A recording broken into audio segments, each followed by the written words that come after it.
This video is sponsored by Squarespace, the easiest way to create a beautiful website.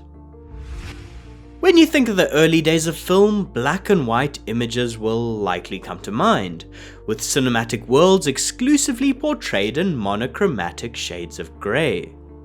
But then, like a flash of colour itself, Technicolor arrived, revolutionising the very way we experience storytelling on the big screen.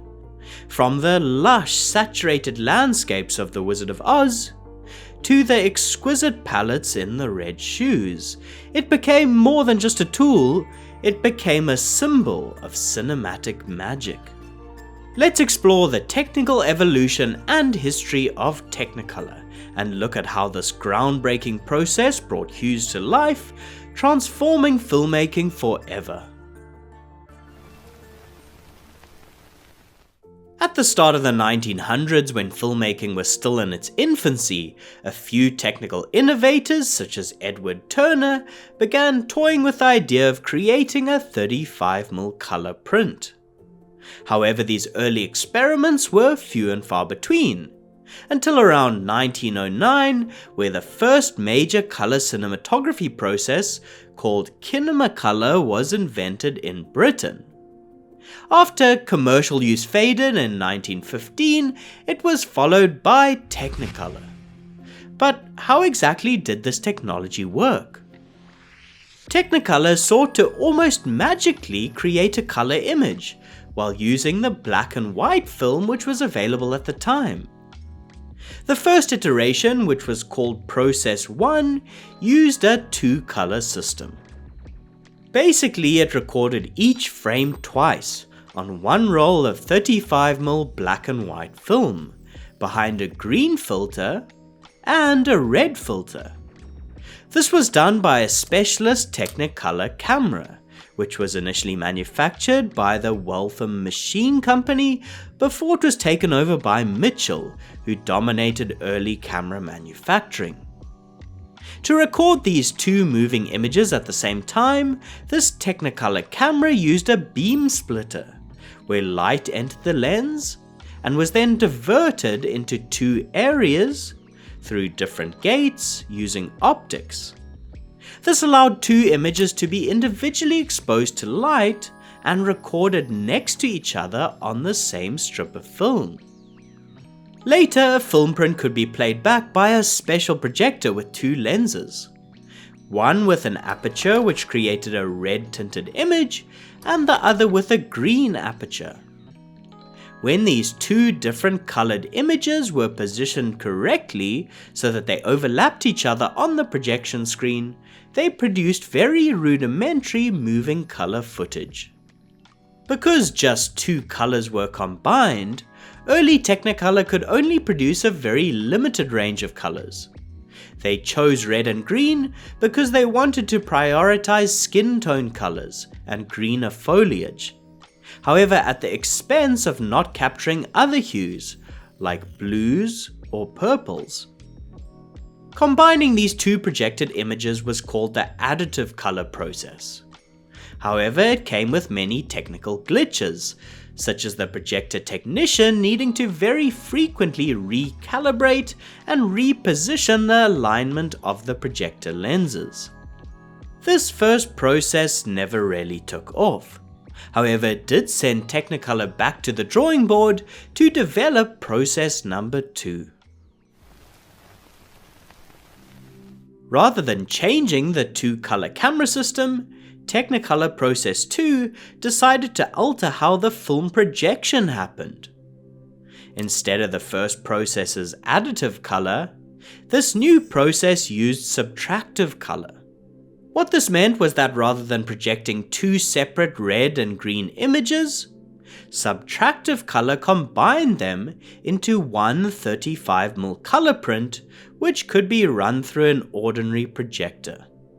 Once the 35mm black and white film rolls that were shot with a red and a green filter by the Technicolor camera were developed and printed, they were stuck together, then color-toned in a lab using different dyes. The black and white film from the green side was given a complementary or opposite red-orange tint, while the film from the red side was given a green cyan tint. When combined, these produced a basic color print which could be projected in cinemas. Although this vastly simplified the projection process and increased the quality control of the product in cinemas, it still came with a number of downsides. Some of these issues were addressed in the updated 1928 Technicolor Process 3, which made the print more hardy, durable, less prone to scratching, and able to play in cinemas for longer without getting damaged. Despite the improvement in the technology, Technicolor was still not entirely happy, and sought to invent a new final process which would be able to present a full, saturated spectrum of vivid color to audiences. Before we move on to the fourth and final Technicolor process, I need to thank today's sponsor, Squarespace.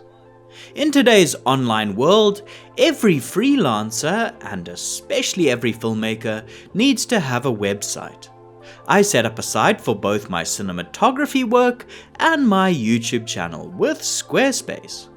Squarespace's visual design tools make it easy to elevate your site's aesthetic by creating whatever visual identity you're after. Personally, I went for quite a minimalist, functional design to let my creative portfolio stand out. If you have a content business, Squarespace also gives you the tools to easily do things like sell and monetize blogs, videos, or courses. Check out squarespace.com for a free trial, and when you're ready to launch your site, go to squarespace.com/indepthcine to save 10% off your first purchase of a website or domain. Apart from the technical downsides of the two-color process, the main negative was an aesthetic one. Recording and toning film with only two colors severely limited the spectrum of colors it could reproduce. To overcome this, they decided to bump up the colors they could record from 2 to 3. This required manufacturing a whole new camera in collaboration with Mitchell. Once the light passed through the lens, it was again optically divided into two different streams by the beam splitter. However, this time, instead of recording to one roll of film, each frame was recorded onto 3 different rolls of 35mm black and white film simultaneously. One stream of light was split, passed through a filter, and exposed one film roll to only green light. The other split beam was first recorded onto an orthochromatic film, which absorbed only blue light, before then passing to a third panchromatic film, which captured only red light. These 3 rolls of black and white negative film were later sent to a lab where they were developed into a black and white positive, and then, like in the earlier subtractive color process, they were toned with a dye that was on the opposite end of the color spectrum.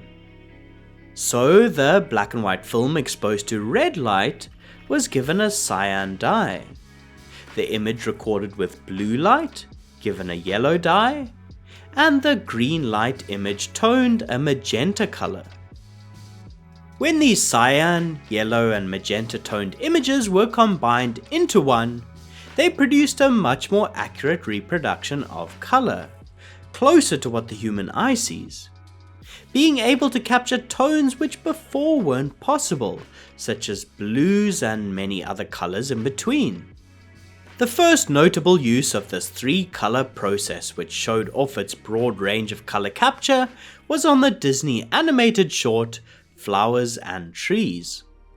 This combination of dyes created a unique Technicolor look that came to represent color cinema from the early 30s to the 50s. It had vivid, rich, saturated colors, with reds, oranges, and yellows being particularly punchy, and brightly lit, paler skin tones having a creamy bronze pastel warmth. This boosted saturation and contrast meant that darker shadows were often crushed to pure black, and lacked detail. Suits became dark blobs without texture. The bright, punchy quality of this color meant it was often used in Hollywood for lighter, entertaining genres, such as musicals, animation, adventure, or comedies, while black and white was often preserved for darker, more dramatic films, such as in the noir genre. However, certain filmmakers did opt for Technicolor to create a visual spectacle for some dramatic epics. Even though this 3-color process vastly improved both the look and the projection limitations of the earlier processes, it wasn't without some flaws. Firstly, shooting in this 3-color Technicolor process was expensive. With their 3 film rolls, they used at least triple the amount of 35mm film compared to movies shot in black and white.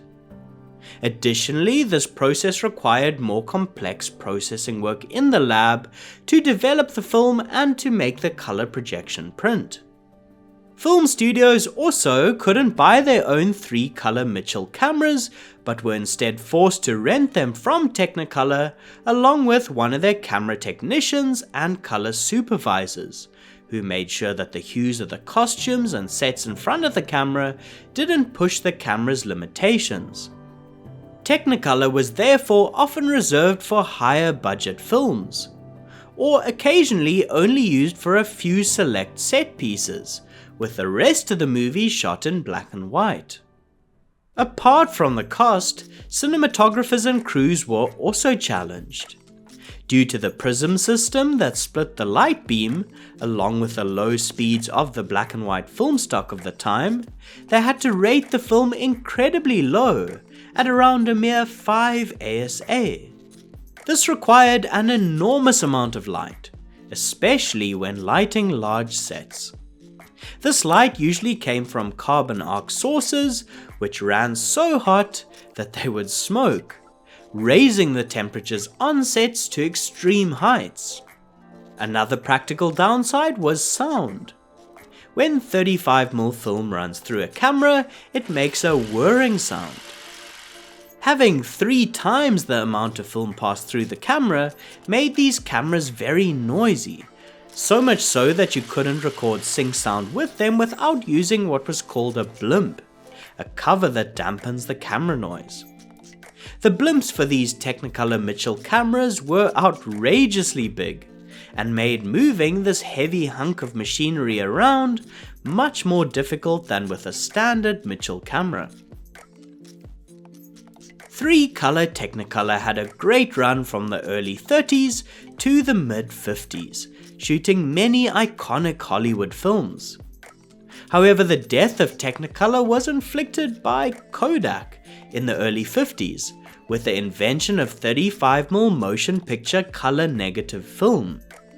This Eastman color negative, or ECN film process, meant that instead of needing an enormous camera, 3 rolls of black and white film and a complex laboratory dyeing process, all you needed was any 35mm motion picture camera and a single roll of film, which when processed would give an immediate color image. Although the look of ECN was less saturated and more muted than Technicolor, the ease, ergonomics, and economics of color negative film ultimately won out, leaving behind Technicolor and its beautiful collection of saturated, rich, joyful films. Thanks to everyone for supporting the channel, especially those on Patreon who keep the channel going. Otherwise, until next time, thanks for watching and goodbye.